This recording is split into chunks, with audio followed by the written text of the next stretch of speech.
Welcome back to the live show. We're back for another one. It is currently 9:31 p.m. And of course, today's date is the 10th of July 2026. How are you doing? We're back with this hearing right here. Well, this isn't a hearing, though. Well, sort of kind of a preliminary hearing for Tyler Robinson, the accused person who they're saying fatally shot Charlie Kirk. So this is the day four of the preliminary hearing for Tyler Robinson, accused of fatally shooting Charlie Kirk. All right, we're gonna go straight into it, ladies and gentlemen. Enjoy. I don't know if this guy did it. I don't know if he did not do it. It's really up to the court right here, and if they find him guilty, then I guess he is guilty. If the court find him guilty. With that being said, ladies and gentlemen, it's the weekend. Here we go.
rear of the courtroom, but publishing it to those who are present here also is a meaningful step towards transparency.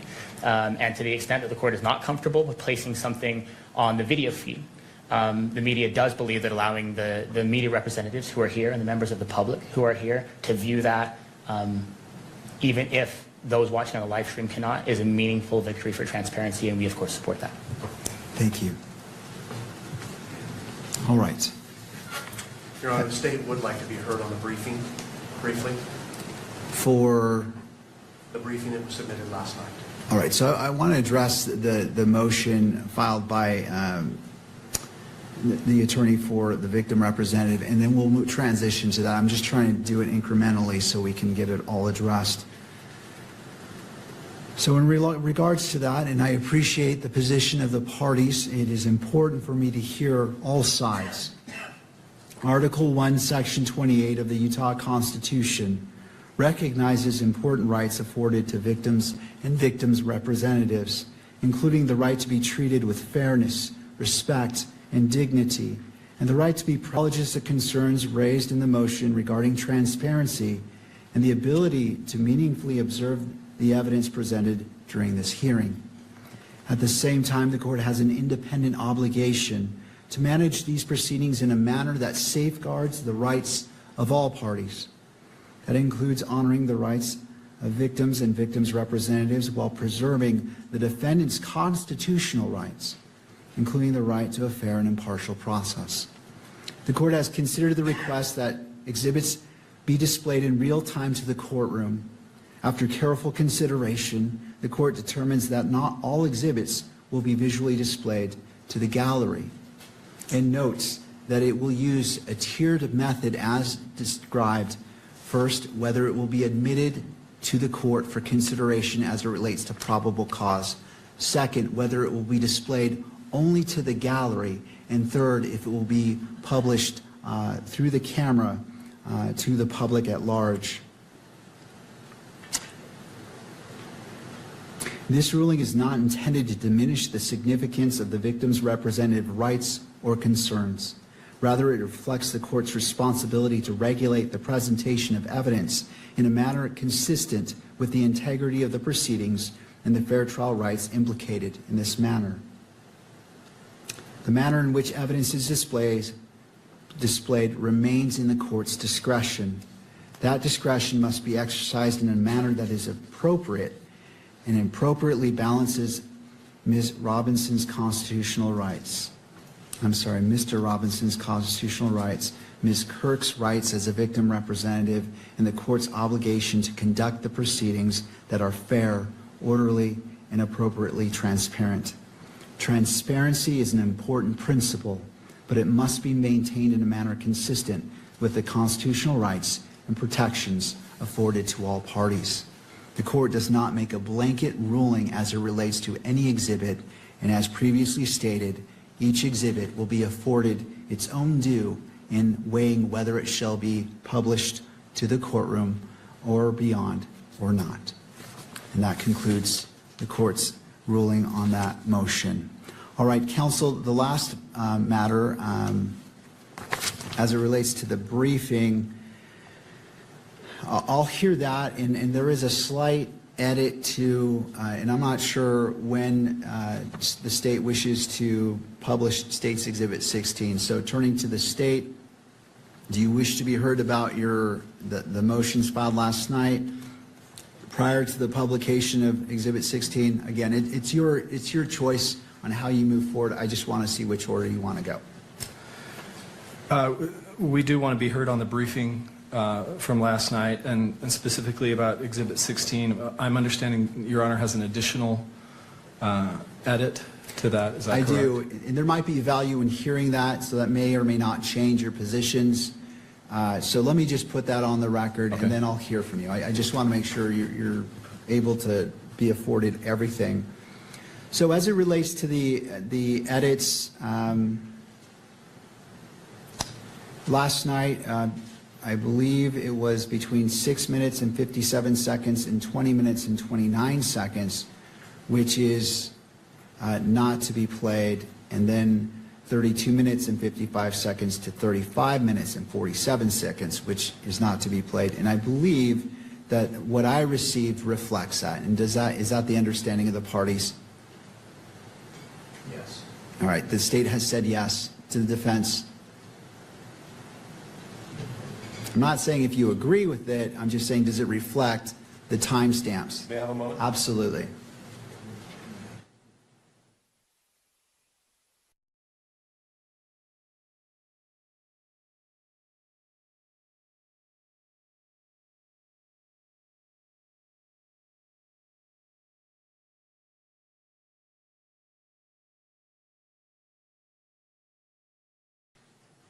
Go ahead, Judge. I think, Your Honor, and then let's just see what the court is referring to. Well, I'm asking, did you receive a copy of the edited video? Okay, so I'll answer that question directly. The state sent us a copy of the edited video. The redactions of the audio were exactly as the court ordered, but we noticed that the video, which followed, ended up being inconsistent with the redactions of the audio. So I brought that to the state's attention last night. I believe that they ultimately forwarded to the court what I'll call version 2 of the redactions, which redacts the video that would have made the audio redactions sort of superfluous or ineffective. So that's sort of where we are.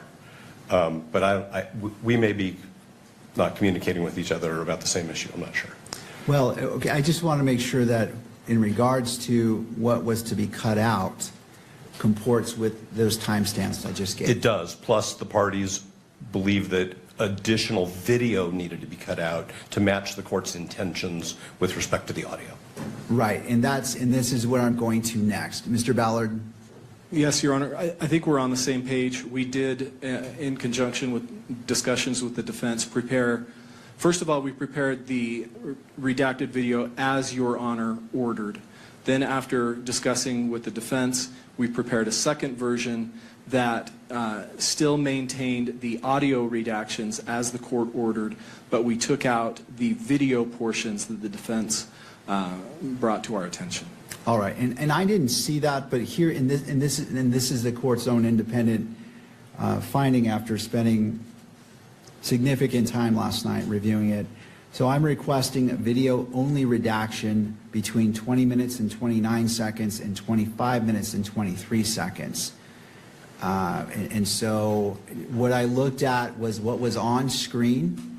So any video showing anything other than Mr. McBride and Lance Twiggs was to be redacted, with the exception of the screenshots of the images pulled from the surveillance video and the FBI bulletin, which I believe was also briefly displayed. I think we're all on the same page, based on what the court just said.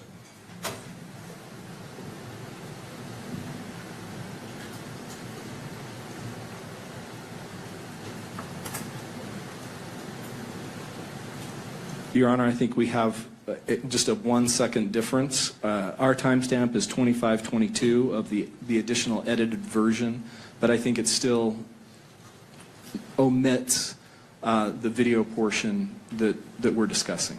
All right, well, it's a good day when we are literally on the same page. I'm glad that within 1 second we are all in agreement about this. So that the court, and it sounds like you're one step ahead of the court. I was going to say that if you had it, you simply turn off the monitor for that section. But if you've already made that change, then all the better. There are 2 additional changes as well. And this is very short, and so I'll leave it to the state if you wish to just in real time pause and fast forward or wish to redact it. I'll leave it to you. So the additional requested audio and visual redaction, so this is not to be played whatsoever, is 27 minutes 18 seconds to 27 minutes and 25 seconds. And the second is 28 minutes and 11 seconds to 28 minutes and 18 seconds.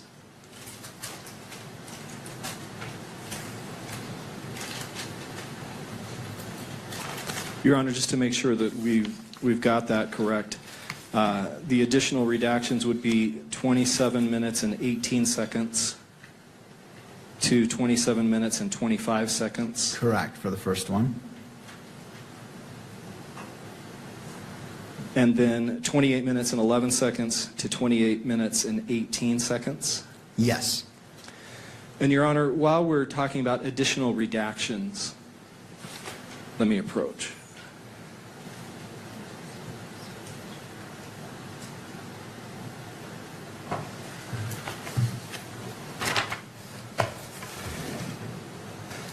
When Your Honor made his ruling yesterday afternoon, it wasn't entirely clear the basis for these redactions that the court proposed.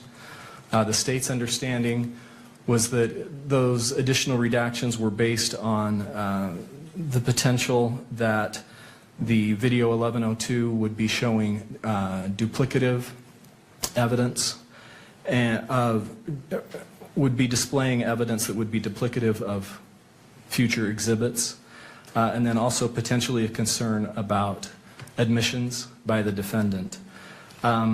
Portions that the court has ordered to be redacted do not have any of those concerns as far as the state's view of that evidence, and I would like to be able to point the court to those. We've got two brief portions that we believe don't implicate those concerns and should not be redacted. All right. Does Your Honor have the transcript? I do. In front of you? Okay.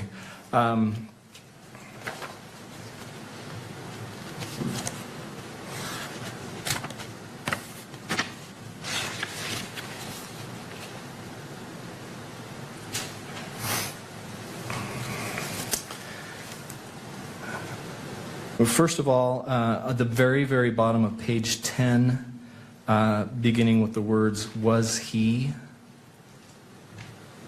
and then over to page 11, down to timestamp 1646. That portion is not cumulative of additional exhibits, and it contains nothing that could be classified as an admission by the defendant. That's the first portion. So going back to page 10, I don't see "was he" at the bottom. Where are you? How many lines from the bottom up are you referring to? You may. Oh, I see. Right here. Okay, now I see what you're saying. I missed that. I was looking at the beginning of the line, but I see your point. Okay. So from "was he" on page 10 until 16, the timestamp 1646 on page 11. Okay. That's the first portion. And then the second portion that we would ask not be redacted is a small portion of page 19.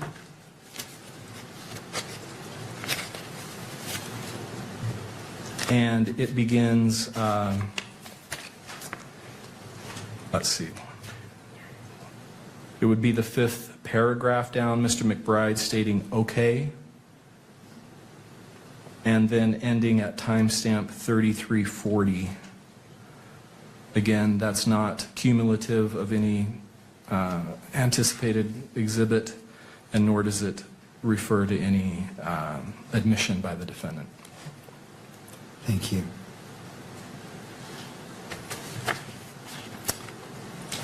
Okay, have you heard? Yes, you may.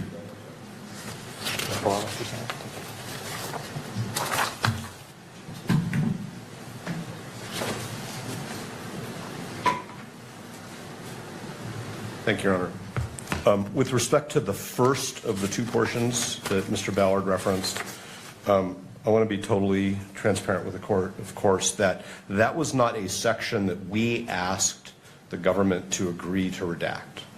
That is a section that the court independently determined was appropriate for redaction under the various principles that the court has enunciated. So I just want to be transparent about that. Thank you. The second portion that Mr. Ballard addressed, which is on page 19, we did suggest, and it is in our highlighted, redacted transcript, See that? and the court agreed with us. This is not relevant. This is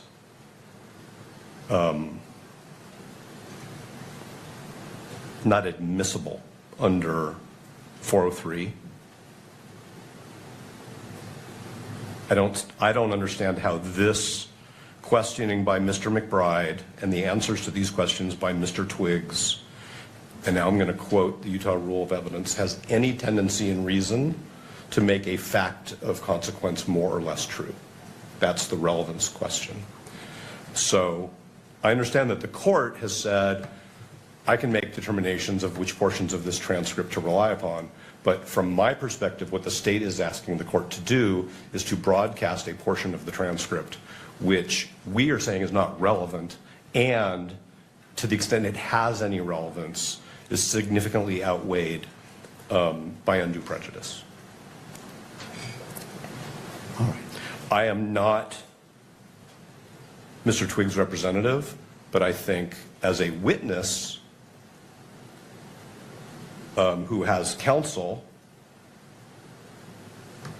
there might be something that Mr. Twiggs' counsel would want to say about this as well. I don't know what it would be, but my firmly held belief is it would be consistent with what I'm saying, which is that it is neither relevant nor probative of anything of significance, especially in compared to the undue prejudice. Thank you, Your Honor. Thank you, Mr. Novak. Mr. Ballard. Thank you, Your Honors. Mr. Novak recognized Mr. Twiggs was represented during this statement. His counsel knew that this was being prepared to be produced in court, and his counsel made no objections to this part of the interview, and this is critically relevant. It provides important foundational information about Mr. Twiggs and identifying information about him, and then also it's very relevant to the enhancement that we have charged. All right. Thank you.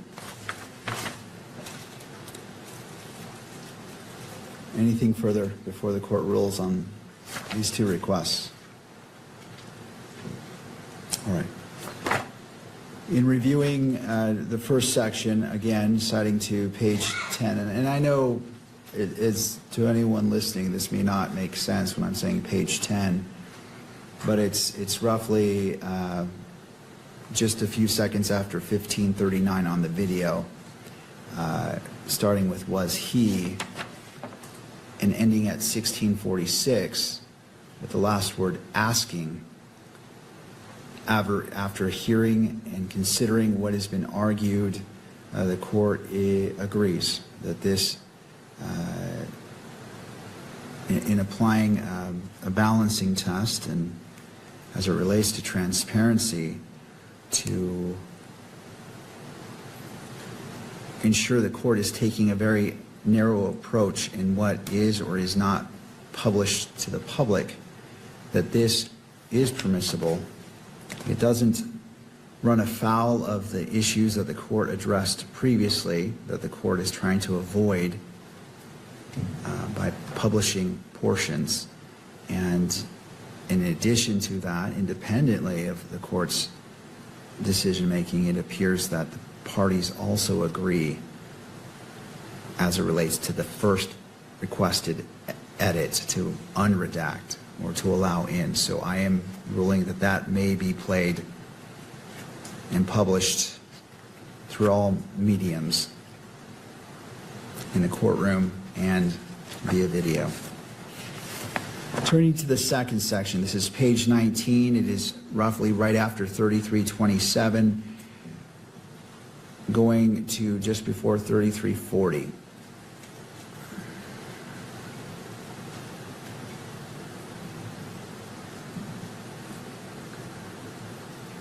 Sorry, Your Honor, just to clarify, what we asked was just before 3307.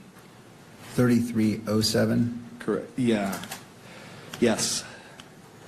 Right after 3255, where All right. Mr. McBride states, okay. I see. Thank you. Let me just take a quick second to review this.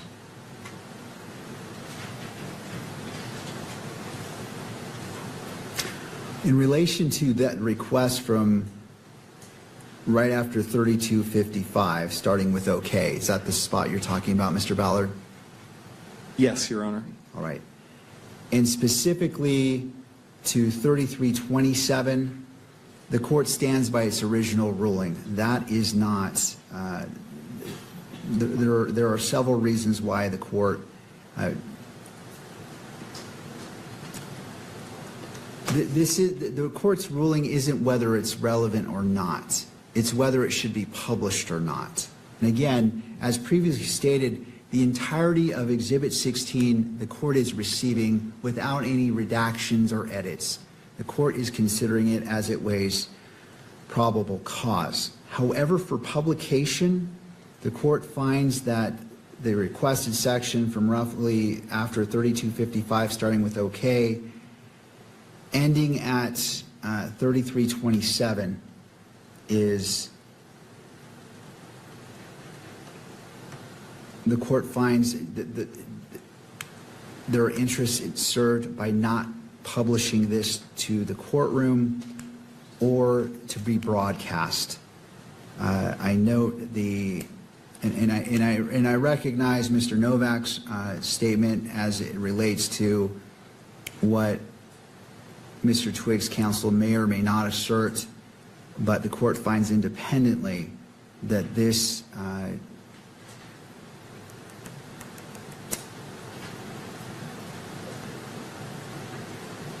this portion shall not be transmitted into the courtroom because of certain statements made in there that do not serve the interests of justice for publication. However, the court finds from 3327, starting at OK, until just before 3340, I'm sorry, up to 3340 may be published. Did that notation make sense? Did to the state, Your Honor. All right, to defense. Understood. And so this is the appropriate balancing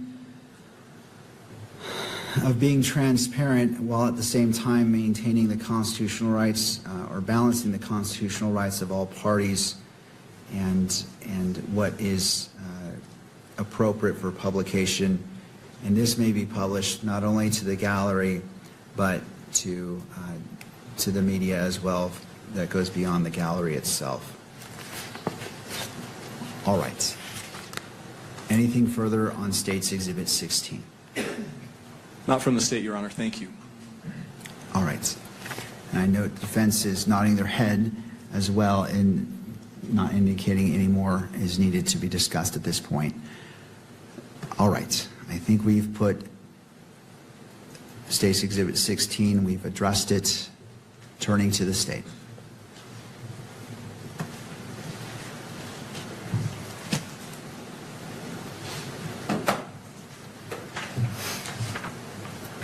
Thank you, Your Honor. We would just like to briefly emphasize a few points in the briefing that we filed early this morning. Last night, the defense raised the issue of publishing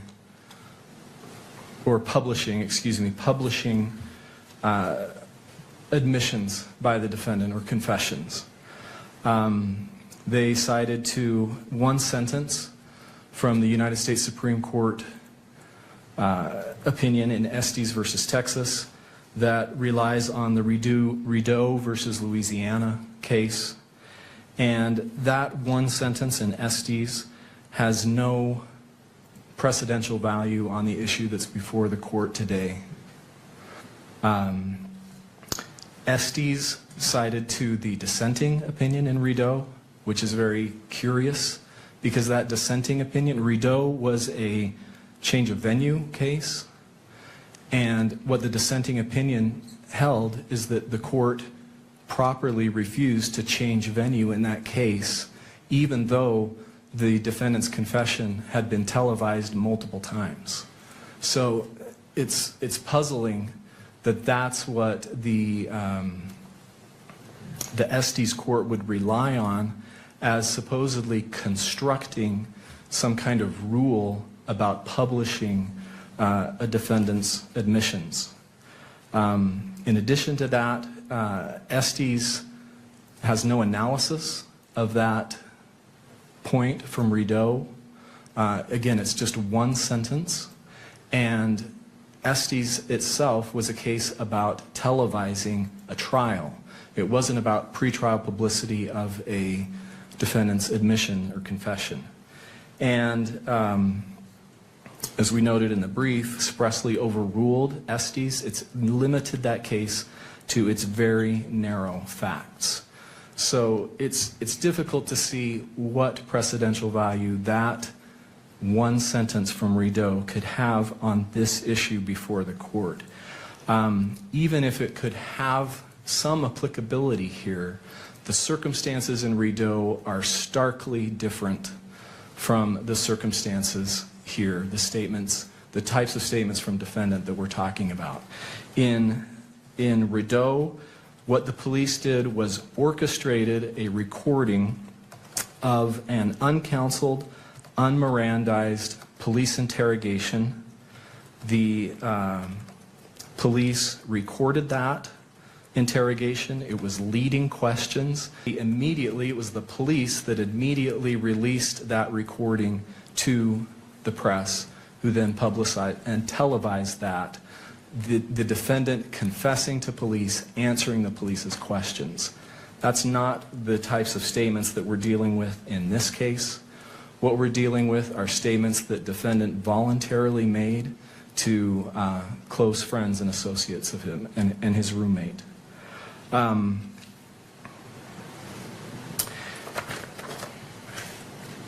Sorry, just one other point about Rideau and that dissenting opinion. It's interesting that in that dissenting opinion, that judge that the court relied on in Estes continued on in his opinion and said it's an impossible standard to require that a trial court be a laboratory that's completely sterilized and free from any external factors.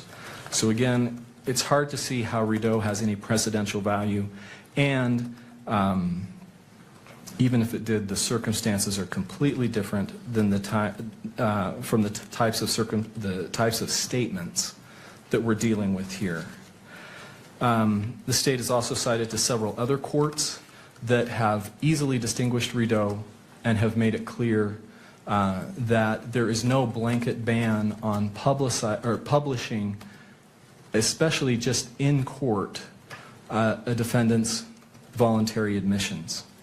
I think the most interesting case is the Sixth Circuit case, because there it dealt with essentially the issue that we're dealing with here, which is publication of a defendant's statements during a preliminary hearing. And that case is especially important, the DeLeslie case, because there that confession was ultimately held to be inadmissible. So an inadmissible confession was played to the public and interested media members so that in a way that it had, as if it had been played in a preliminary hearing. And even though that confession was subsequently publicized and ultimately held to be inadmissible at trial, the court did not hold that that was a violation of the defendant's fundamental rights there. that the court could deal with that through voir dire. It was not inherently prejudicial. And then the state has also cited to the Ohio case of Mamon, and then also the Alabama case, Burgess versus State, where those courts reached essentially the same holdings, easily distinguishing the Rideau sentence from Estes and making it clear that there's no blanket ban on publishing a defendant's admissions, and also that Rideau is easily distinguishable.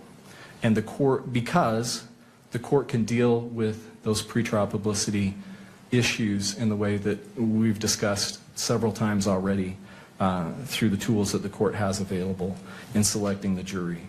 I think it's also important to point out that transparency is critical in this case. This court's noted repeatedly the extensive media coverage. That's why we're having to take this additional time in these hearings to be able to discuss these issues. And transparency is critical to the state's right and the people's right to a fair trial. Where there's a vacuum in the evidence, it just fuels speculation. And then finally, as has already been argued, it's critical to the victim's right to be able to attend the hearing. That's a hollow promise if the victim representative is only able to be here physically, but then is shielded from some of the evidence. Does the court have any questions? No, not Thank you. at this time.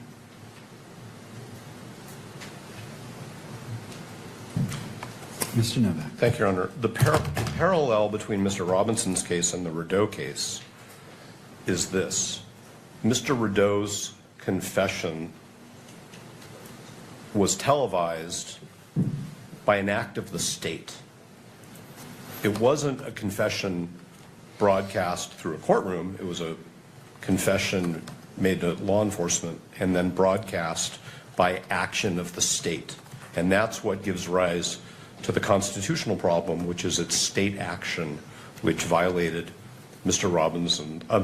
Rideau's right to a fair trial.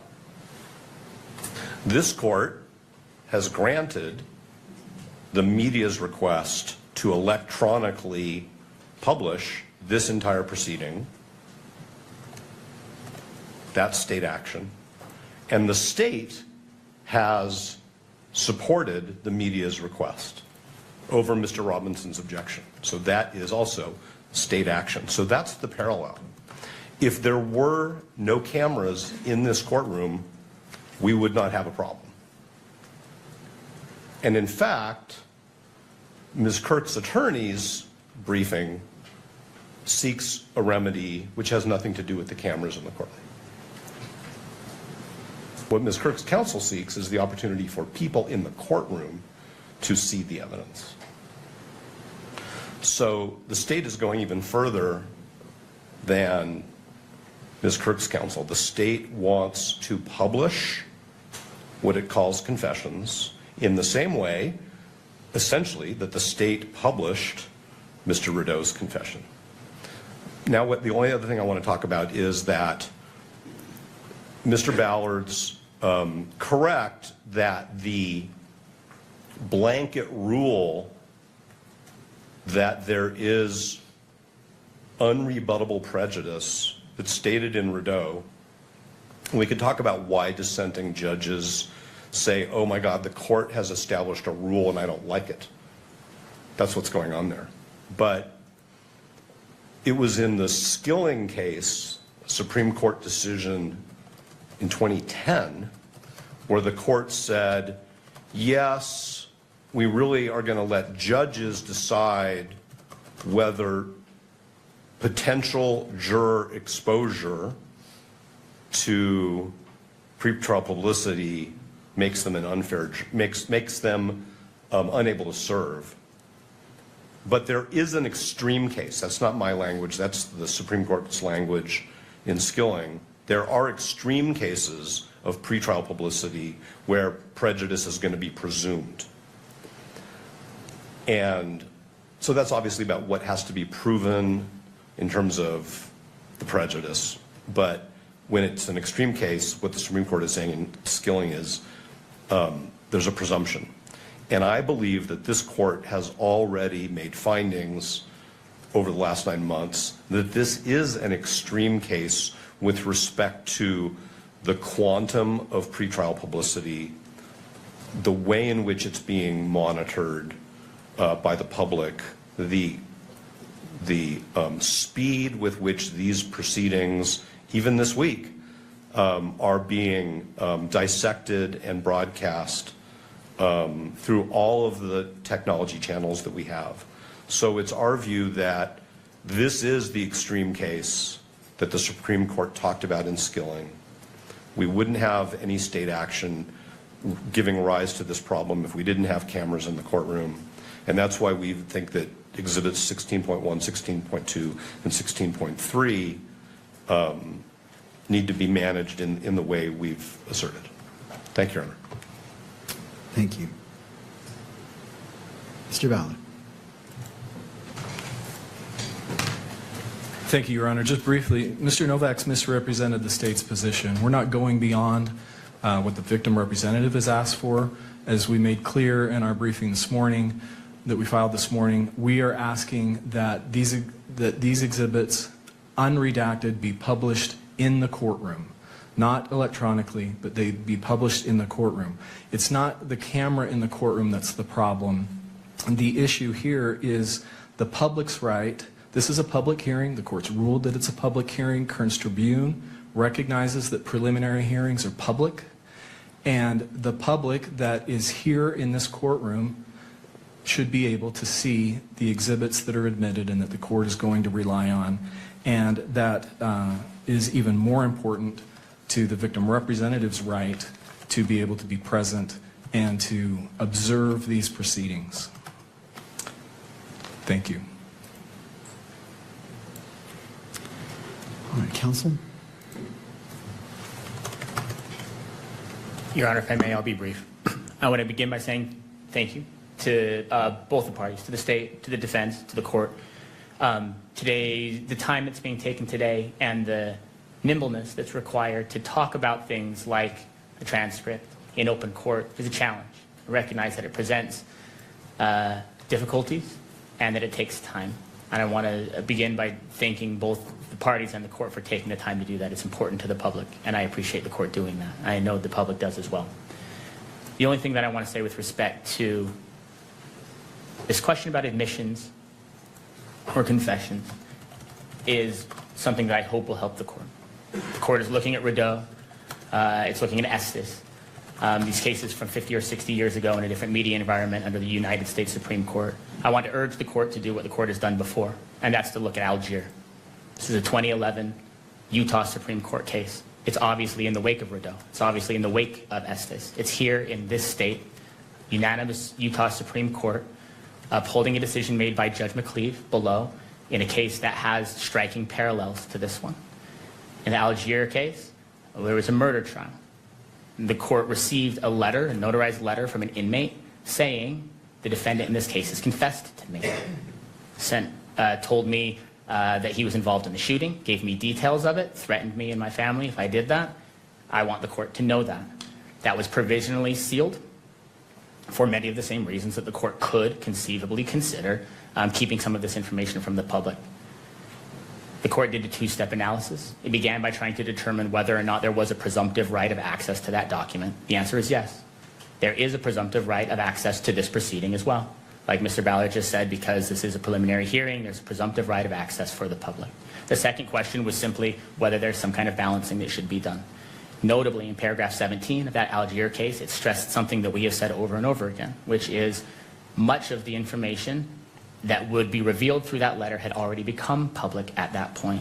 And the idea of sealing a document that contained allegations or details that were already in the public sphere would only create the impression that information was being kept from the public when it was not.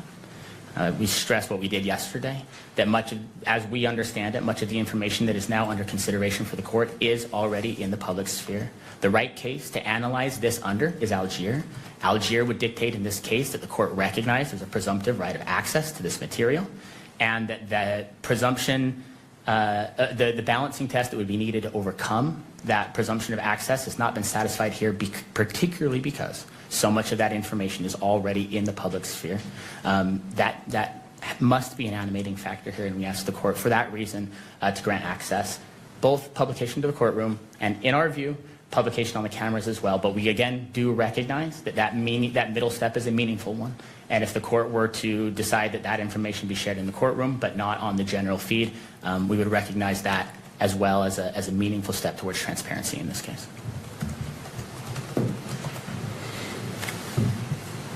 Counsel? Good morning, Your Honor. Jeffrey Nyman on behalf of the Kirk family. And we appreciate the court is trying to balance here, but the Kirk family's waited 10 months for this hearing.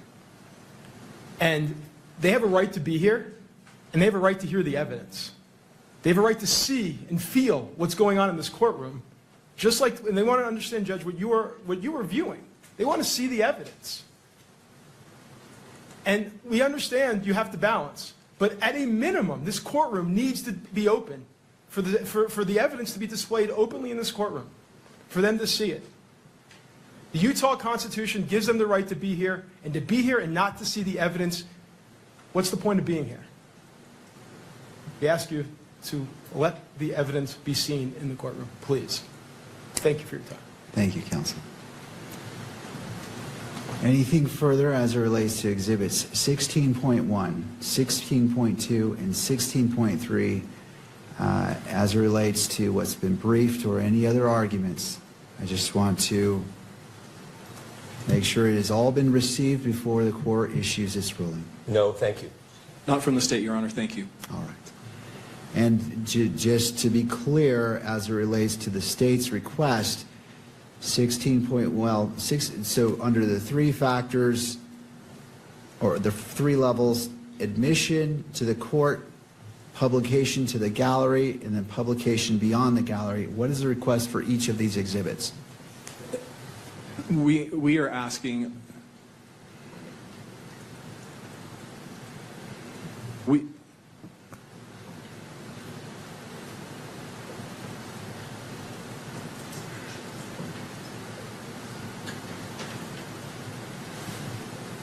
Your Honor, we are asking for admission.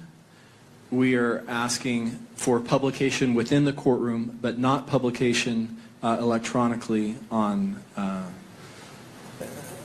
to the electronic coverage in the courtroom or of these proceedings.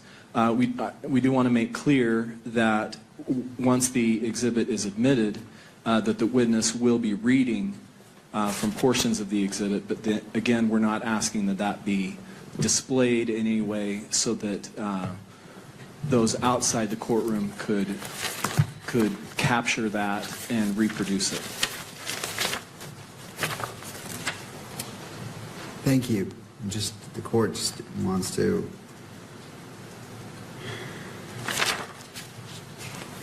And just for clarification, 16.1 is the text messages, 16.2 is Discord chats, and 16.3 is photograph of notes. That's correct, Your Honor. All right.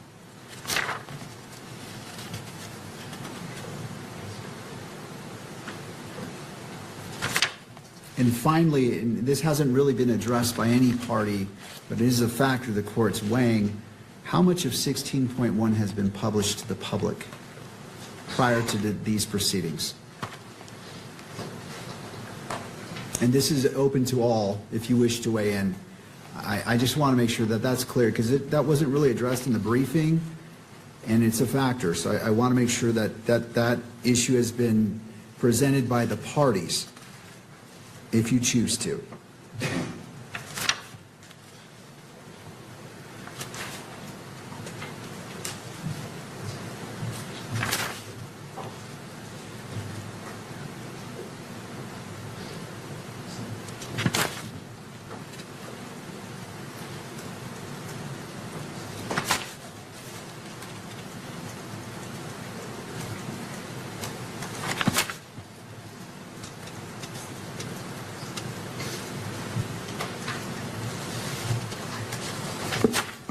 Your Honor, with respect to Exhibit 16.1, some of those text messages do appear on pages 8 and 9. Pages 8 and 9 of the information that is public. Could you give me a rough estimate or percentage of how much of the total amount of 16.1 appears not in the information? Again, I'm just trying to create a record of what is out there from your perspective so the court can consider that in its analysis.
Your Honor, State's Exhibit 16.1 is 18 pages total of photographs of text messages.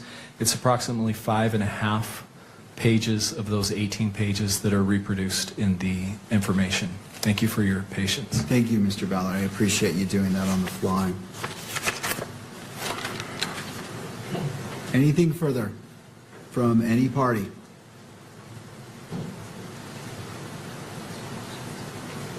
To defense? No, thank you. To the prosecution? No, Your Honor, thank you. Media?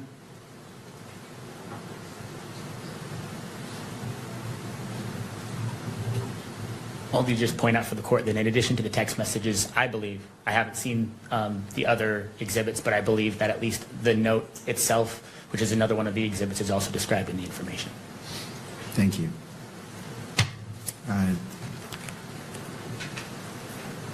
Ms. Kirk's victim representative attorney.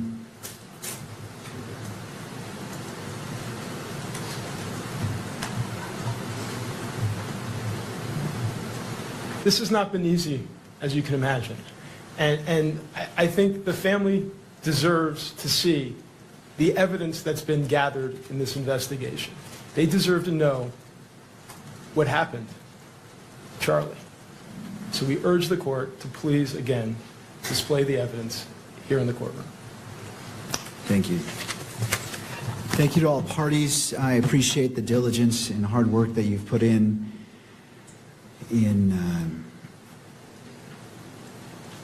briefing, argument. These are important exhibits as it relates to what should be considered for, again, to be clear, these exhibits are being admitted to the court in its entirety.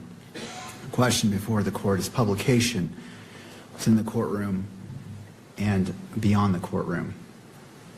And so this is the ruling as it relates to the briefing. And I know it wasn't a formal motion, but I'm just trying to be thorough in my approach. This matter comes before the court on state's request to publish exhibits 16.1, 16.2, and 16.3 during the preliminary hearing and defendant's objection to that request. The exhibits consist of text messages between Mr. Robinson and a witness, Discord messages between Mr. Robinson and others, and a written note the state attributes to Mr. Robinson. Attorneys for Mr. Robinson argue the publication of the exhibits during the proceedings subject to electronic media coverage would create a substantial risk of prejudice and impair his rights to due process under the 14th Amendment. Defendant relies on Rizzo versus Louisiana, Estes, and Skilling, and asks the court to consider any admissible exhibit for the purposes of the preliminary hearing while limiting their public display or broadcast. The state responds that Rizzo and Estes do not require a categorical restriction here. The state argues that the exhibits are materially different from the televised custodial interrogation at issue in Rizzo because they are written communications allegedly made outside law enforcement custody. The state also argues that the potential prejudice can be addressed through trial management measures, including voir dire, and that the victim representative has an interest in being present for and able to follow important criminal proceedings. The court has considered the parties' arguments, the nature of the exhibits, and the procedural posture of this preliminary hearing, the defendant's due process interests, the public nature of the criminal proceedings, and the interests asserted by the state and victim representative. On the present record, the court is not persuaded that the publication of exhibits 16.1, 16.2, and 16.3 during the preliminary hearing creates the type of inherent or presumed prejudice that requires categorical restrictions under Rizzo, Estes, and Skilling. Unlike the broadcast interrogation in Rizzo, the exhibits at issue are written communications allegedly made outside police custody and are being offered in the ordinary course of a judicial proceeding. That distinction does not eliminate the possibility of prejudice, but it weighs against treating publication of the exhibits as presumptively unconstitutional. The court further finds that any potential prejudice arising from media coverage may be addressed, if necessary, through the appropriate trial procedures, including voir dire and any other measures warranted before trial. This ruling is limited to publication of the exhibits during the preliminary hearing and does not determine their admissibility at trial, and I insert, if one occurs, or foreclose any later request for relief based on a more developed record. Accordingly, the defendant's objection is overruled. As it relates to this preliminary hearing, the state may publish exhibits 16.1, 16.2, and 16.3, and the court is authorizing, with the exception of the third to last page on exhibit 16.1, because it contains information including a phone number and address to be redacted before publication in the courtroom. But as it relates to 16.1, because it was publicly distributed by the state that 16.1 in its entirety may be broadcast through electronic media. That is the ruling of the court. Counsel, how would we like to proceed?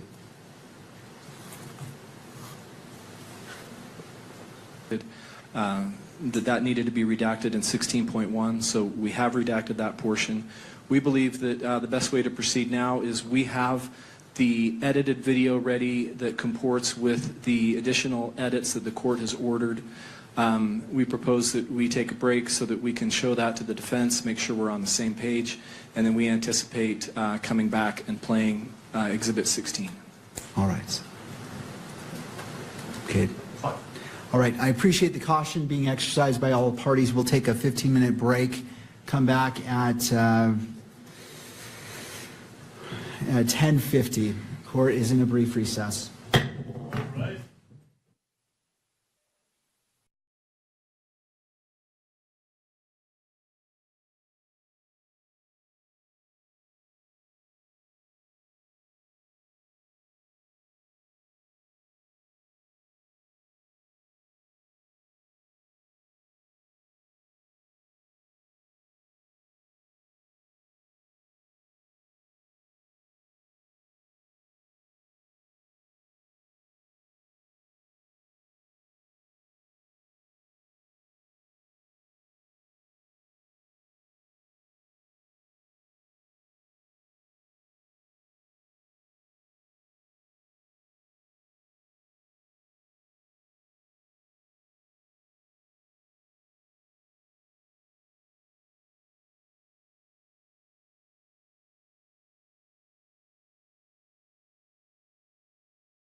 We'll wait a moment for the public to be able to come back into the courtroom.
Back in session.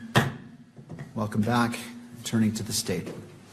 I apologize, Judge. We were having computer technology issues. We believe those have been sorted out, but we have not yet had the opportunity to show the final edited versions to the defense. All right. Well, how much time do you need? Just as long as it takes to show the video. So maybe 10 minutes. All right.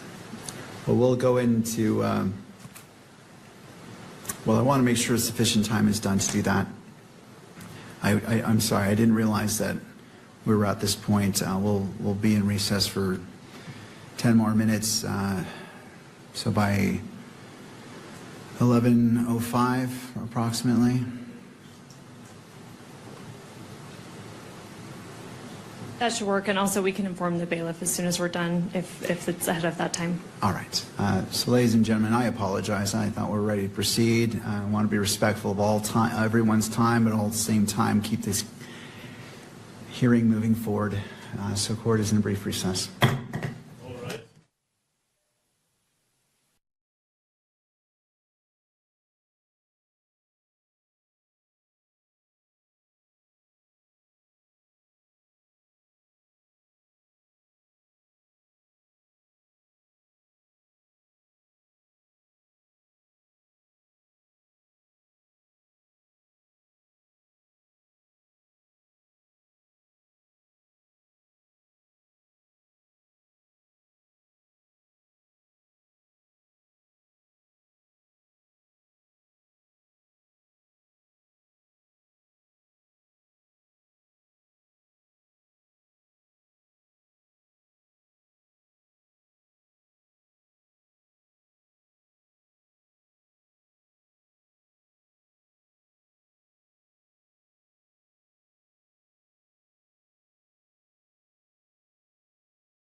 Court is back in session, noting the presence of the parties, all being present. And where we left off is we were the state was looking to confer with defense to ensure that state's exhibits 16, 16.1, 16.2, and 16.3 were shared. Ms. Hunt. We have reviewed Exhibit 16 with defense, and it comports with the court's order. At this point, we would like to put Agent Davis back on the stand and continue with displaying that, publishing that. All right, Agent Davis, if you'd like to come forward. I remind you, you're still under oath. If you'd like to have a seat. There should be a water bottle to your left, and after you're situated, if you wouldn't mind adjusting that microphone and bringing it close to you so the record can pick up your testimony. Ms. Hunt, your witness. And just for the record and the court's benefit, we have made the edits that the court has ordered. We have shown them to defense. Pursuant to the timestamps that the court ordered, we wanted those to be reflected very clearly. So there are sometimes large gaps of just black, empty, silent space. When there are large gaps, we will fast forward. Some of those are short enough that we'll just let it play, if the court is okay with that, with proceeding that way. Thank you. I appreciate giving a heads up so all parties know what's going on. Thank you, Ms. Hunt. So at this time, we would move to publish on the monitors State's Exhibit 16. All right, and to the media, there is a monitor for your benefit right there next to you. For the camera, there is one for that direction as well as for the gallery.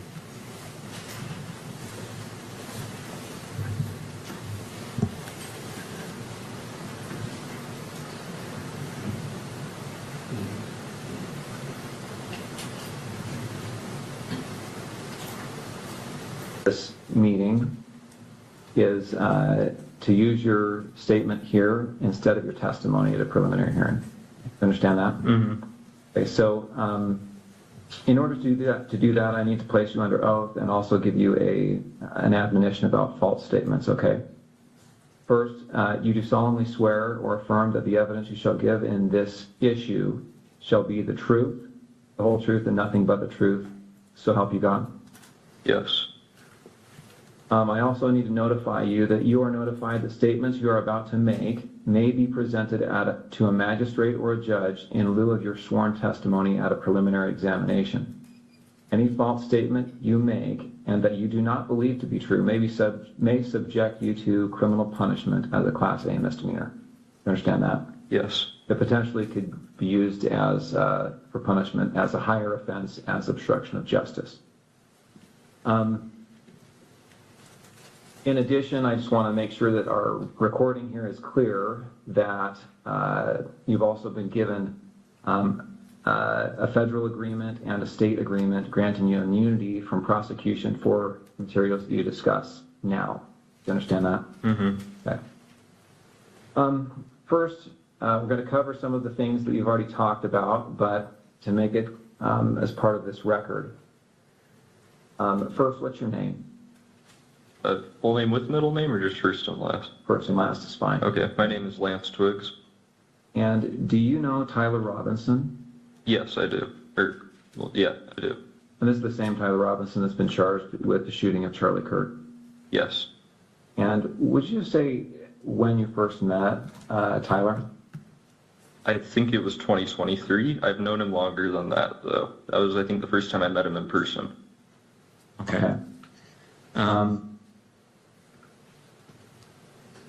And will you describe your relationship with Tyler when you first met him anyway?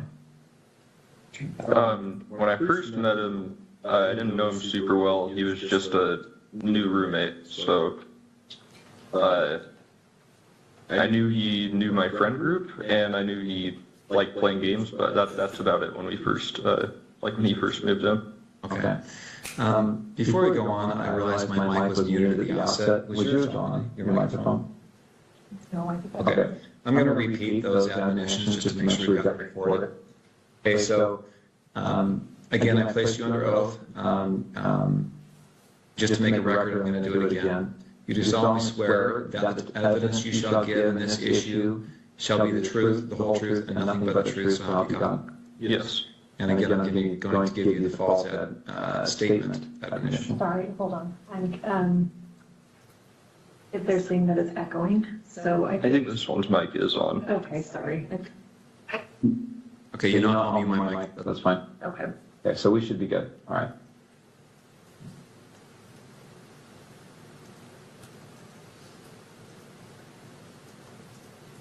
Is that mic on? Yes. Okay, great. Sorry. All right, okay, sorry about that interruption. All right, so you said when you first met you were roommates? Yeah. Okay. And then at some point, your relationship progressed to something more than just roommates, is that right? Mm-hmm. When was that? I think we started dating 2 or 3 months after he moved in. Okay. And where did you live at that time? St. George, in an apartment complex. And is that apartment the same place you lived when on September 10th? Yes. When you lived there with Tyler, were you in the same room? Did you live in the same room or different rooms? No, separate rooms.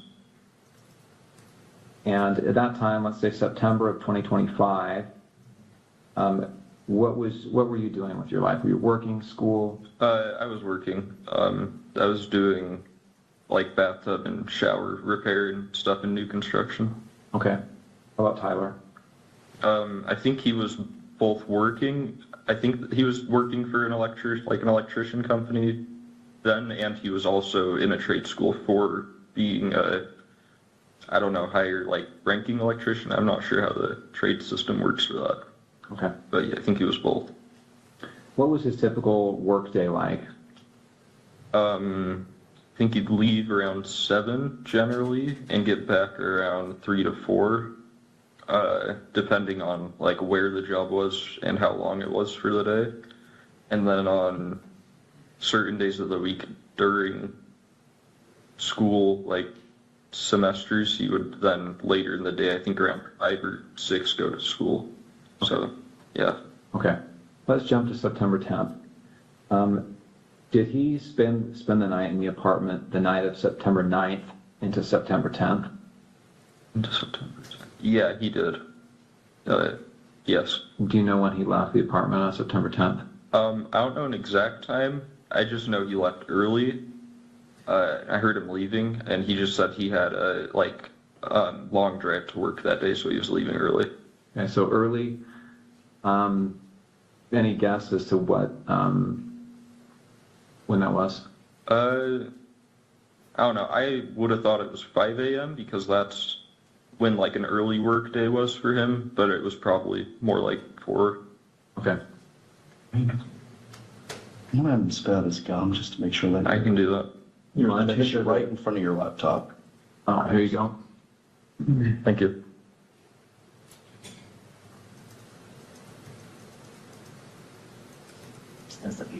Thank you.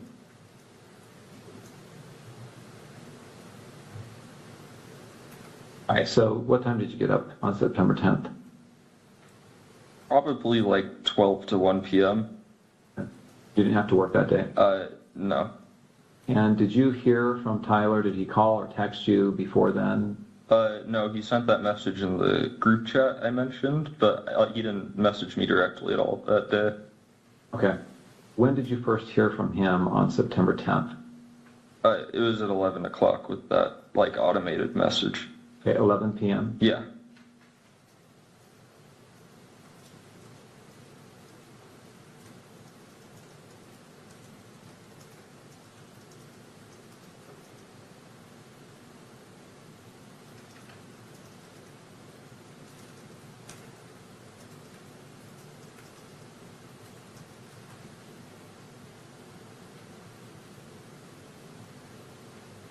What about,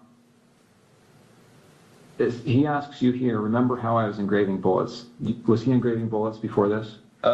Yeah, I don't remember exactly when, but he had said he was planning to go hunting with his family, and he asked me for if we had a Dremel because he said he wanted to engrave messages on bullets, and I just told him where our Dremel was, and told him to make sure he doesn't like set off a bullet on accident in the house. But I didn't really think about it until then. How long before September 10th was this that he asked about the Dremel? I don't remember, because he'd been talking about the hunting/camping trip for a couple months, but I don't remember when he was specifically asking to engrave the bullets. So are we talking like a year before? Oh no, not that long. It would have been, I'd say at most a month before this was when he was asking. Okay.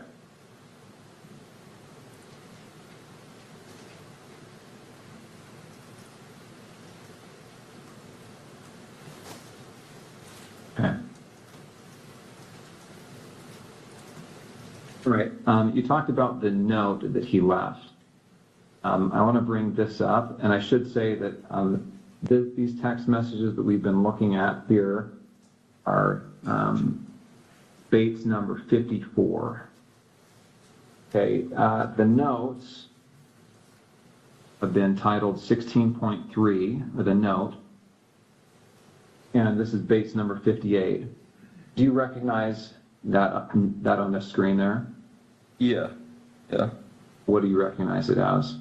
That was the note under his keyboard that he was referring to in the first text of that chain. Okay, so where did you find this? On his desk underneath his computer keyboard. And I assume you read it. Yeah. And then what did you do with it after you read it? I believe I just put it back down on the desk after I took a picture of it. Okay. And again, the time you read it was probably around 11 o'clock or so on the 10th. Yes. The night of September 10th. Mm-hmm. All right. And did you ever see that again after you placed it back on his desk? No, I don't think I did. And that was a desk in his bedroom? Yes. And that's a separate bedroom than your bedroom? Yeah.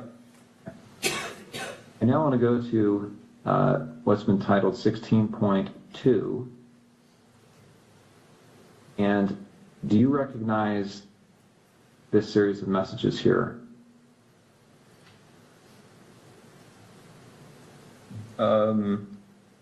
Yeah, that was the server, like his friend that I was mentioning. Okay, and this is your phone again? Yeah.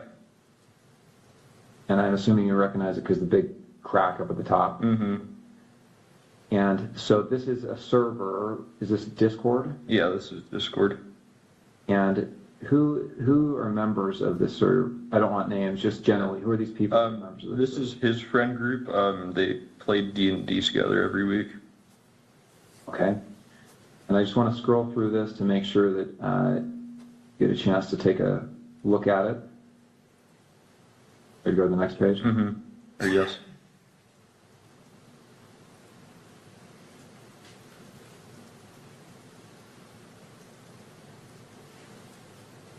So, Tyler Icom, who's that? That's Tyler Robinson. And these other people are just others that are members of the server? Yes. Jug, Barnaby, Marina, DM. Mm-hmm. Yes. Yeah, DM means Dungeon Master. So these are like, most of them are names they're using in the game they're playing currently. Got it.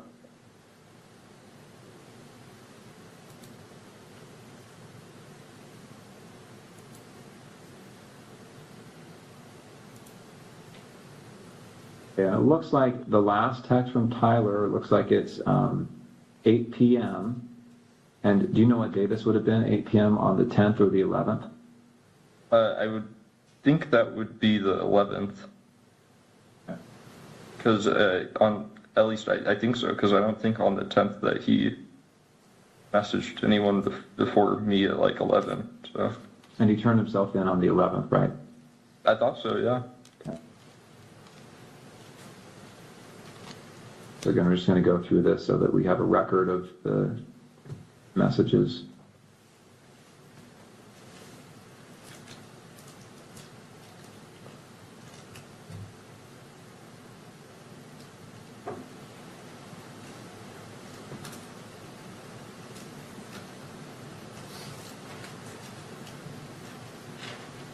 Is that an accurate recording of that thread? To my knowledge, yes. And that was sent, looks like between September 10th and September 12th. Looks like the last day on this is September 12th. Screen? Yes.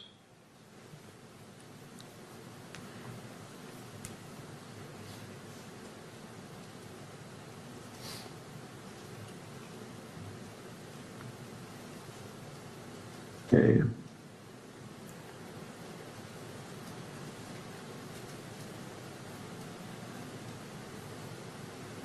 All right, so again, those messages covered from September 10th to the evening of September 11th. Now, September 11th, what time did you see Tyler on September 11th? Yes. When did you first see him on September 11th? So this is the day after the shooting? Yeah, I saw him when I woke up. Like I said, he was up and around doing a lot of stuff around the house. And then I think I saw him after that message where I said I'll come home and say I'm doing laundry, because I didn't want him going to my parents' house right then when he said there was probably cops outside. So I went back home, and it was just him there, and I said bye to him, and then he drove off. So I just went back to my parents' house.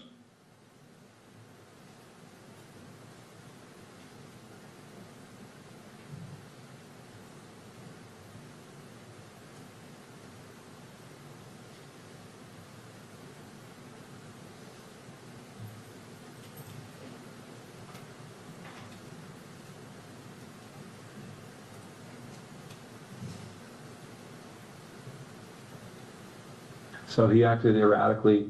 Was he pacing? Was he just sitting down, relaxing? No, he was walking around a lot. Right, and that's within the home? Mm-hmm. And did he talk about what he had done? Didn't go into detail. I just asked him in person if what he said was true the night before, and he said it was.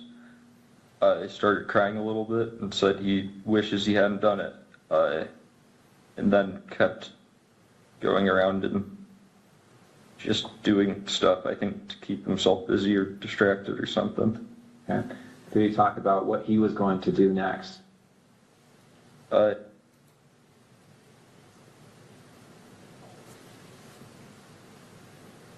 then eventually said that he would talk to his parents or turn himself over. Okay. And when you left, was that how you left, understanding that he was going to turn himself in or go to his parents' house? Yeah, and I didn't really want to be at our apartment while any of that was happening, regardless of what went down. Okay.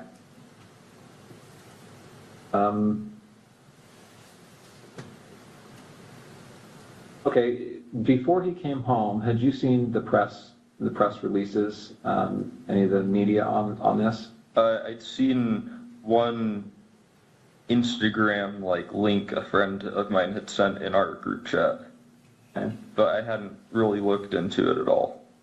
And had you seen the images that were released of the suspect? I did the next day. I don't think I saw any on the 10th. I'm going to show you a couple of those images.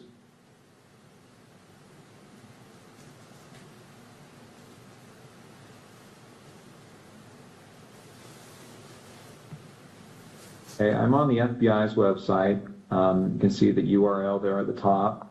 This is some press release about this event. And here on the screen, you see these, looks like there's 2 rows of 3 images. Mm-hmm.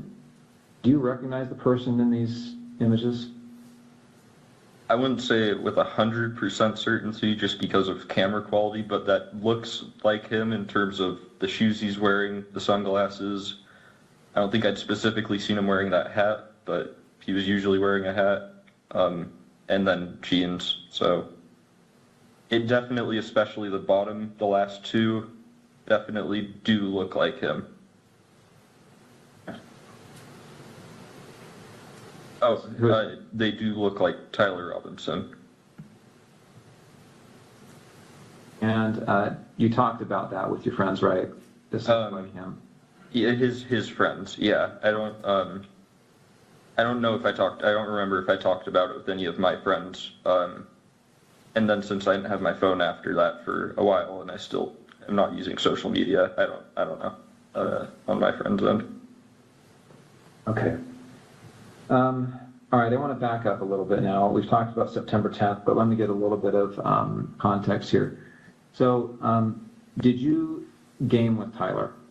Yeah. What kind of games? We played some just kind of party games together, like anything that would be multiplayer with a group of friends. There was one game he really liked called Sea of Thieves, where you play as like a pirate, and you can fight against people, but most of it's just like fishing, fighting sharks, skeletons kind of stuff. We played some co-op games where it's like you both have to work together to win in whatever way. Way back when I was just out of high school, when I first knew him online, we played some like shooting games together, but I didn't know him very well, so that was just when we had like a full friend group on to play, and he was someone that my friends invited. Okay. Did you and he ever talk about politics? He did more than me. I don't really keep up with politics very much. He'd usually talk about stuff he heard on the radio on his drive to work in like their work car, since it sounds like their whole crew went in the same car most of the time. But I wouldn't say super consistently, because it wasn't a topic I really contributed much on. What about Charlie Kirk? Did you ever talk about Charlie Kirk? I personally had never heard him talk about Charlie Kirk before specifically. Okay. How about political issues? So did you ever talk about gender identity issues and LGBTQ rights? No, not really. Usually if he did talk about politics stuff, it was relating to Trump or current like policies being like issued or voted on, I think. But yeah.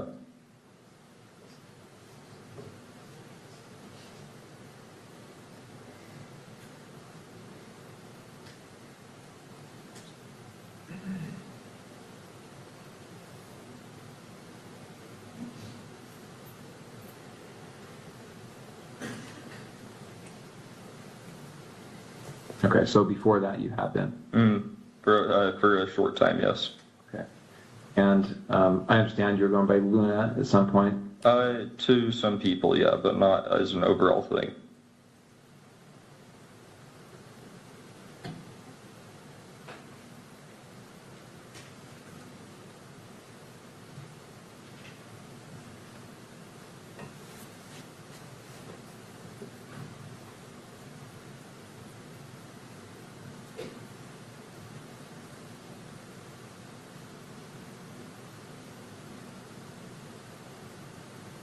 Sure. Okay.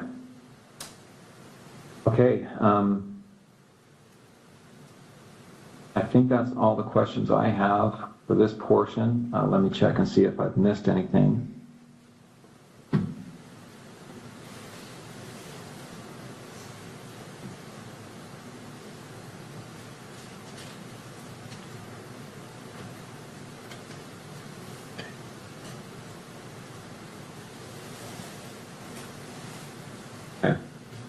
The Dremel that you talked about, you said he had asked for that, is that right? Mm-hmm. And had he told you it was to inscribe bullets? Yeah. And so did you have a Dremel then? Yeah. Okay. It was in our our apartment, we had a section where we kept all our like random tools for household stuff in our lower basement level pantry. So yeah. Okay. And did you give that to him or tell him where it was? I just told him where it was, yeah.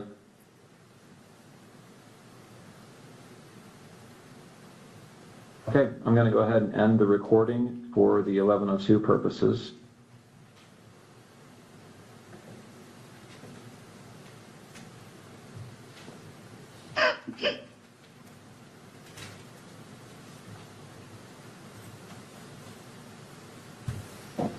All right, that concludes State's Exhibit 16. Ms. Hunt. Thank you, Judge. Agent Davis, I asked you yesterday, but I want to remind the court and those present. Were you physically present at the interview we just watched in State's Exhibit 16? Yes, I was there. And aside from the court-ordered redactions, did it appear to you to be fair and accurate about what you remember that interview that day? Yes, yes, I do. During that interview, did Mr. Twiggs, was he shown or referenced certain items of evidence? Yes, he was. What types of items of evidence was he shown? It was the text messages between himself and Tyler Robinson, a Discord chat messages, and a handwritten note. And then we also saw in the video he was also shown the FBI press release photos of the potential suspect. That's correct, yes. Have you reviewed all of those items as part of the investigation? Yes, I have. You're familiar with them? Yes. All right, I want to put just on the witness's screen what's been marked for identification as State's Exhibit 16.1. And for the record, this includes the edit that the one edit that the court has previously ordered. Thank you. Let me know when you see that on your screen.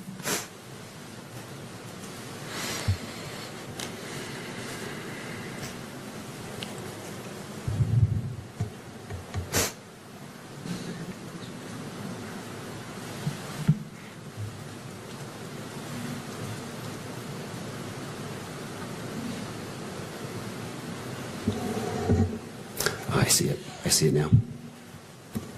Do you recognize this? Yes, I do. What is it? This is a photograph of screenshots of text messages between Tyler Robinson and Lance Twiggs.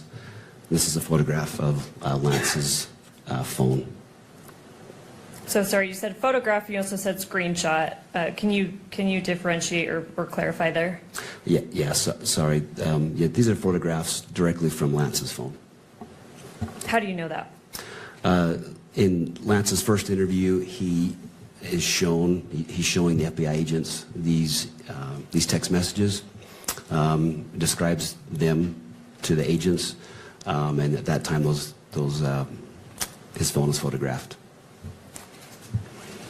And you testified, I believe yesterday, that Mr. Twiggs' first interview was the morning of September 12th, 2025. Is that correct? That's correct, yes. Were you physically present at that interview? No, I was not there. Have you spoken with the officers or agents that were? Yes, I've spoken to one of those agents that was there.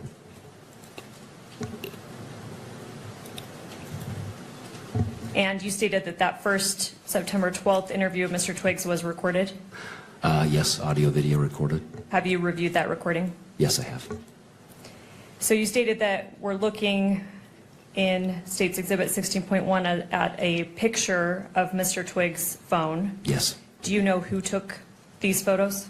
Yes, it was Agent Larson with FBI. Did you speak with Agent Larson and confirm that? I did. And you kind of made reference to this already, but how did Mr. Twiggs initially show law enforcement the relevant text messages?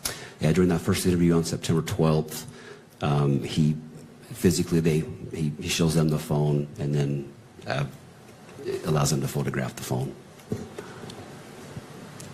And does he identify it as his phone in that interview? Yes, he does. Does he refer to any particular features of the phone that allows him to make that identification? I believe the second interview he refers to the large crack in the upper left screen. That so he identifies that from his second interview that was given on April 20th. And according to your review of the recording of his first interview and in speaking with the agents that were there, did he have his personal phone with him at the time of the September 12th interview? Yes, he did. And was this same text thread that we're seeing in State's Exhibit 16.1 shown to him during his second interview sorry, let me get the date right, April 20th, 2026 at the Utah County Attorney's Office that we just observed part of in State's Exhibit 16? Yes, it was shown to him. Was he asked how Tyler Robinson is saved in his phone, like as a contact? Yeah, just as Tyler. Without saying it, obviously, did he identify Tyler Robinson's phone number? Yes, he did. Did you check the number that Mr. Twiggs gave as Tyler Robinson's phone number against law enforcement records? Yes, I did. And do they match? Yes, they match. Is States Exhibit 16.1 a fair and accurate representation of the text thread between, or the relevant text thread between Mr. Twiggs and Mr. Robinson? Yes, it is. As part of the investigation, was a Cellbrite extraction performed on Mr. Twiggs' phone? Yes, it was. Did you personally review that extraction? Yes, I have. And according to that extraction, did Mr. Robinson and Mr. Twiggs exchange text messages on September 10th through 11th, 2025? Yes, they did. What time was that first text sent according to the Cellbrite extraction? The first text was September 10th at 11 p.m. All right, Judge, I would move to admit States Exhibit 16.1, and then pursuant to court order, I would move to publish it to the monitors. Mr. Novak. We have no further objections beyond those that the court, of course, is very familiar with at this point in time. All right, I'll note the standing objections made by defense. Those objections are overruled. This 16.1 is admitted into evidence and may be published to the gallery as well as electronically distributed through the camera. All right, Agent, I'm not going to go through every single message, but I do want to have you read aloud certain portions of them. And I apologize to counsel, these are not actually given a page number. I have page numbers, but I'm happy to confer that we're on the same page as we go. So here we're looking at page 1 of States Exhibit 16.1. If you could read a little more than halfway down where it begins Wednesday, 11 p.m., will you start reading underneath that? Yes. So this would have been from Tyler. It says, drop what you're doing, look under your keyboard. And I apologize, let me stop you there. How do you know that that message would have been from Tyler Robinson?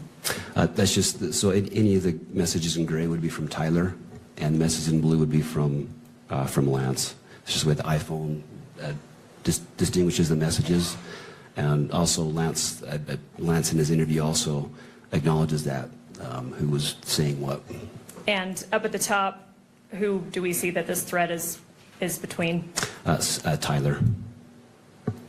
All right, sorry to interrupt you. So read that again, starting from look under the keyboard. So after that, then Lance responds, he says, what?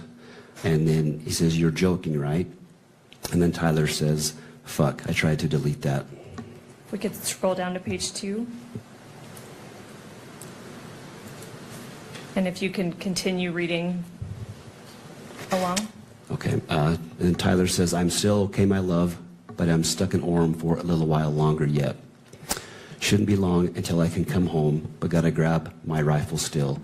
To be honest, I had hoped to keep this secret till I died of old age. I am sorry to involve you. And then Lance replies, you weren't the one who did it, right? And Tyler says, I am, I'm sorry. Lance says, I thought they caught the person.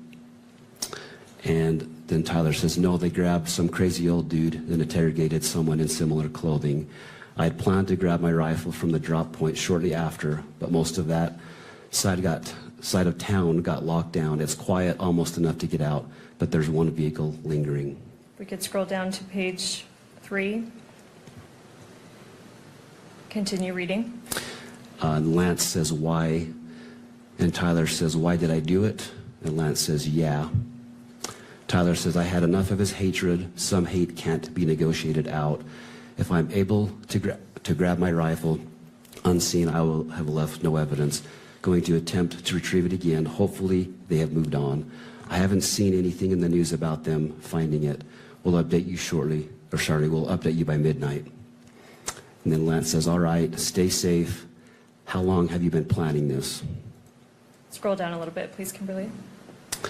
And Tyler replies, a bit over a week, I believe. I can get close to it, but there is a squad car parked right by it. I think they already swept that spot, but I don't want to chance it. We can scroll down to page 4 and continue reading about halfway down. I'll stop you about halfway down. This is while they were a spot, but I don't want to chance it while they were parked there. If they'd found it, I imagine there would be more commotion. Again, I'm sorry for roping you into all of this. You shouldn't have to worry about this. And Lance replies, does anyone else know? Tyler says, not to my knowledge. All right, I'll stop you there. Let's move to page 5. So this should be page 4, so just scroll down 1, please, Kimberly. And if you could read starting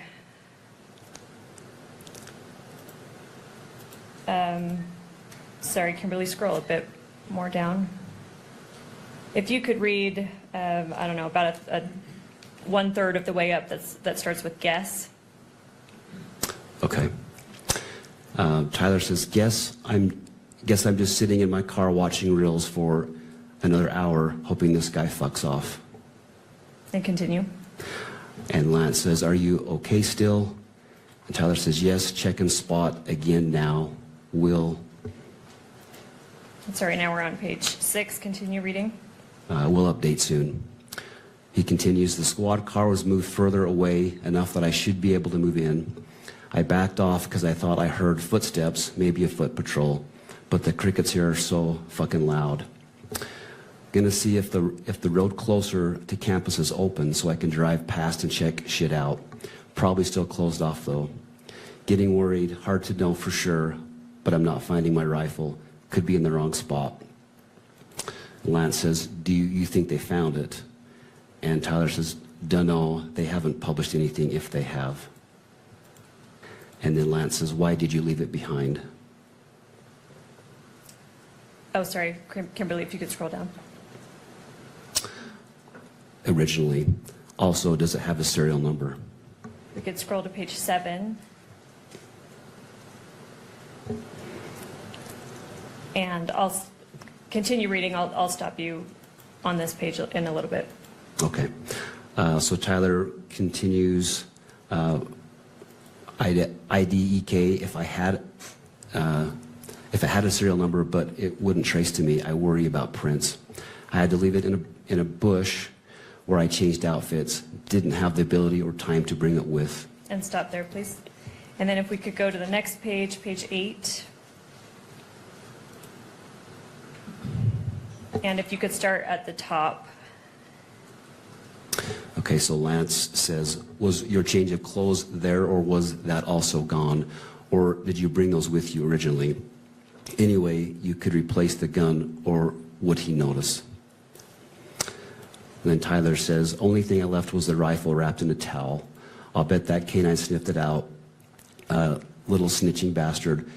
Replace it unlikely. I don't fully know what the gun was because it was old as shit and Gramps did some modifying. There was a 4-digit serial on it. God only knows who it's registered to. Hopefully some dead guy who gave it to Grandpa. And he continues, remember how I was engraving bullets? The fucking messages are mostly a big meme. If I see notices bulge UWU on Fox News, I might have a stroke. And then continue. I'll stop you in a moment. He says, all right, I'm going to have to leave it. That really fucking sucks. Let me stop you there. And then if we could go on to the next page, page 9. And do you see the first blue message we see on page 9? Can you start there? Yes. So Lance says, do you need it for hunting? And Tyler says, no, my dad wanted to use a high caliber for the rifle hunt. Judging from today, I say Gramps' gun does just fine. IDK. I think that was a 2K scope. Lance says, geez. And then Tyler says, OMW home 3.5 hours. Lance says, drive safe. And then Tyler says, delete this exchange. And I'll stop you right there.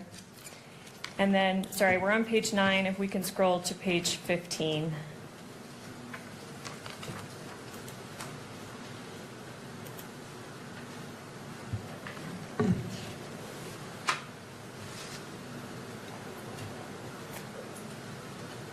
And then the second grade message on page 15, if you could start there. Okay.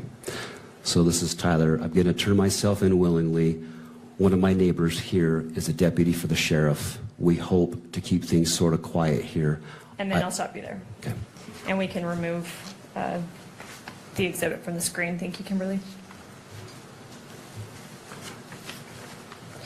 We mentioned a Cellbrite extraction of Mr. Twiggs' phone. Do you know what time that last text was sent? Yeah, I recall it was just before 8 p.m. on September 11th. It was, I think, 7:42 p.m. is my recollection. I'm sorry, September 11th? Yes. Would September 12th make sense? Or you're saying September 11th? So September 11th was when he turned himself in. Okay. It was September 11th. Yeah. Okay, thank you. Yep. Yep. All right, I'm going to show just for the witness, State's Exhibit 16.2.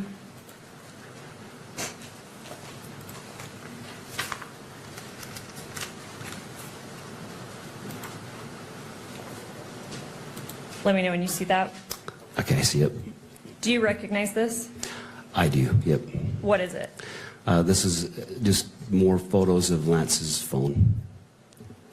And How these do you- are, these are sorry, how to sorry, go with your question, please.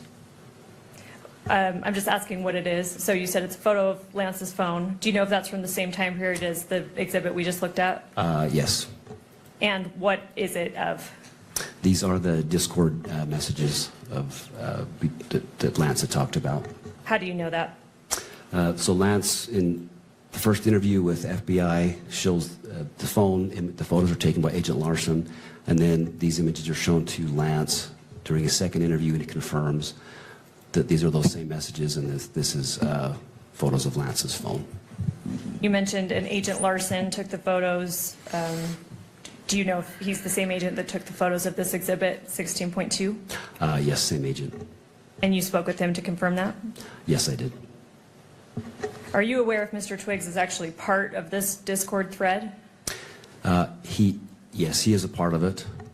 He doesn't, in this section, he doesn't reply to it, but he does state in his statement that he was part of the thread. Does he identify whether Mr. Robinson is part of that thread? He does. And when did that happen?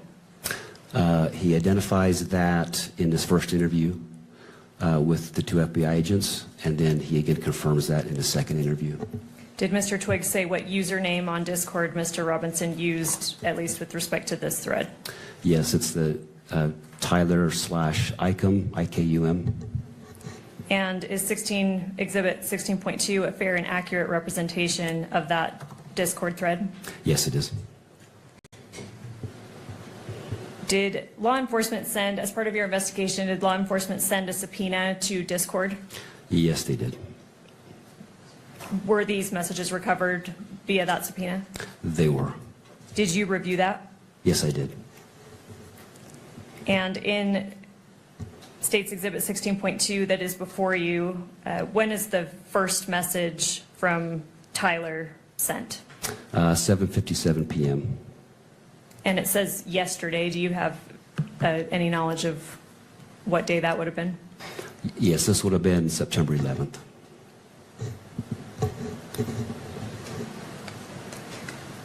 So Tyler sends the first message that you're seeing on Exhibit 16.2, September 11th at 7:57 p.m.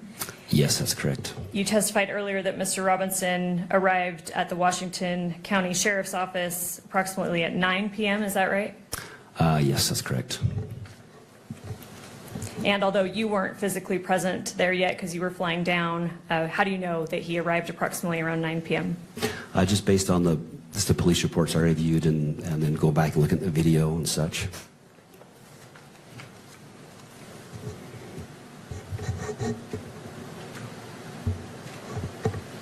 Judge, the state moves to admit State's Exhibit 16.2 and publish it pursuant to court order. Mr. Novak. Thank you, Your Honor. We've already lodged all of our objections on all three phases. All right. Noting the objections, standing objections by defense. State's Exhibit 16.2 is admitted into evidence and may be published only in the gallery, not for distribution on electronic media.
I see it. Do you recognize this? I do. What is this? This is a handwritten note or letter from Tyler to Lance. How do you know that? In Lance's first interview with FBI, he tells them about this letter note he found under Tyler's keyboard per a text message he received. He states from 11 p.m. on September 10th. And so at that point, Lance finds this. This is the letter he finds under that keyboard. Okay, so to clarify, Mr. Twiggs gets a text from Mr. Robinson around 11 p.m. on September 10th telling him to look under his keyboard? Yes, correct. And this is what Mr. Twiggs represented was underneath the keyboard? Yes, yes. How did law enforcement get this photograph? So following Lance's first interview at St. George PD, his phone is recovered at that point, taken into evidence. It is downloaded, I believe it was the following day or shortly after that. The FBI transported that phone to the RCFL, which is the Regional Computer Forensic Laboratory in Salt Lake City. The phone was downloaded through Celebrite, and after that, following that download was complete, SBI received a flash drive containing that download. From there, it went to a SIAC analyst to go through that data of his phone to look for any pertinent evidence or information that may be on there. And at that point, that this image of this letter was located. All right. I'm going to break down a few things. You mentioned, I just want to make sure the record's clear. You mentioned Celebrate a few times. What is Celebrate? It's a downloading software that's commonly used by law enforcement. I don't do that myself, but it's commonly used to recover data, to download electronic devices, particularly cell phones. And then you mentioned SIAC. What does that mean? It's the Statewide Information Analysis Center. It's a division within DPS. It's a fusion center. They assist law enforcement with intelligence, various intelligence information for our investigations. You mentioned that you don't personally do Celebrate phone extractions. Have you spoken to the law enforcement officers that performed the Celebrate extraction on Mr. Twiggs' phone in this case? I don't believe I specifically talked to those individuals, the RCFL, that did that. But they, yeah, that was then provided to SBI. Did you speak with officers at SBI that have recovered this photo that we're seeing in State's Exhibit 16.3? Yes, I've spoken to, I have spoken with an SIAC analyst who in particular found this image. I've spoken to her personally as well. Was Mr. Twiggs shown what's been marked as State's Exhibit 16.3 during his second interview? Yes, he was. And again, you were present for that? Yes, I was there. Is Exhibit 16.3 a fair and accurate representation of the photo law enforcement obtained from Mr. Twiggs' phone and that he was subsequently shown in the second interview? Yes, it's fair and accurate. Your Honor, the state would move to admit Exhibit 16.3 and then also publish pursuant to court order. Mr. Novak. Just noting the objections that have previously been made, and I think that the court's order is that it may be published in the courtroom only. Thank you. Noting the standing objection by defense, 16.3, correct? Correct. Is admitted into evidence and may be published only in the courtroom and not be shown or videoed.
This? I do. What is it?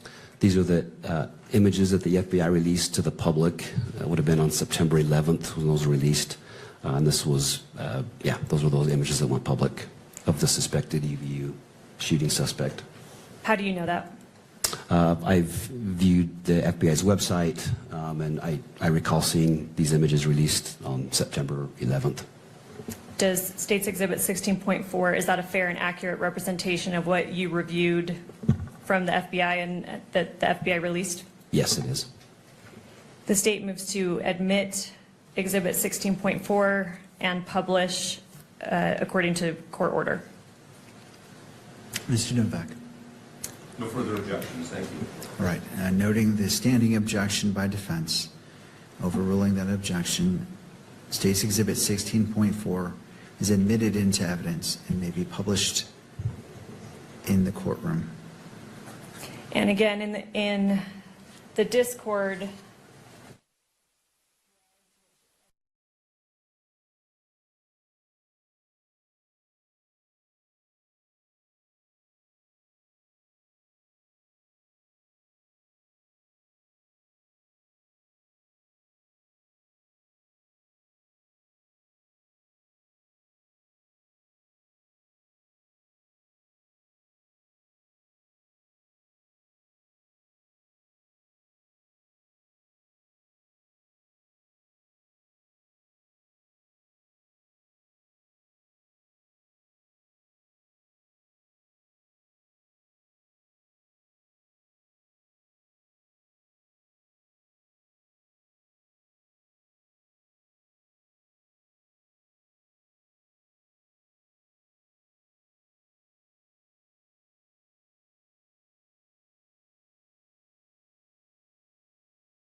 As it relates to 5.1, the court previously, the day that I did it, I believe it's day 2, perhaps, That sounds correct. the court provisionally admitted it, contingent on additional foundation being laid, whether through testimony or through evidence. And the court notes that such foundation and testimony has been laid in order for the foundation to be laid for 5.1 to be admitted into evidence for full consideration by this court. And so that is received. As it relates to publication and taking in consideration the argument by Mr. Novak, well, first noting the objection, the standing objections by defense, that is overruled as it relates to the admission to 5.1. But going to the publication, the court understands the argument made by defense that this is going toward perhaps religion, and that the enhancement, and let me just read that from the information, victim targeting enhancement in violation of Utah Code annotated 76-3-203.14 sub 2. Tyler James Robinson intentionally selected Charlie Kirk because Tyler James Robinson's belief or perception regarding Charlie Kirk's political expression, and that was also noted as an enhancement for count 2 and count 7. The court is not going to engage, the court can weigh how this is applied, but it finds it relevant how it relates to the enhancement is for the court to weigh as it looks at the bind-over decision, and it's not engaging in that decision-making today, but finds that it is relevant, it is admissible to the court, and is publishable to the gallery as well as to the public. And so if the state wishes to publish State's Exhibit 5.1, it may do so at this time. Thank you. Yes, we do.